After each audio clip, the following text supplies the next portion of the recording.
ગુજકો માસોલના chairman Dilip સંઘાણીએ કુદરતી ખનીજમાંથી બનેલા ખાતરના વેચાણનો શુભારંભ કરાવ્યો છે।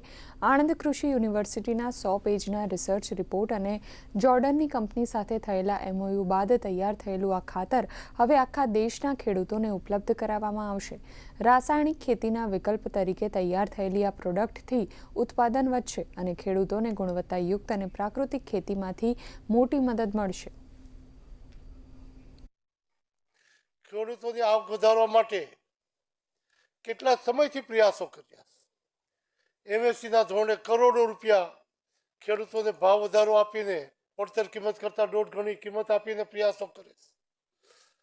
ખાતરમાં સબસિડી 200 લાખ કરોડ કરતાં વધારે સબસિડી ખાતરમાં આપે ત્યારે એ પણ આપણું કેમિકલવાળું ખાતર, જેનાથી અહીંયા બિપિનભાઈએ ઉલ્લેખ કર્યો કે પંજાબમાં કેન્સર ટ્રેન ભટ્ટીગરથી દોડાવવી પડે એ સ્થિતિનું નિર્માણ।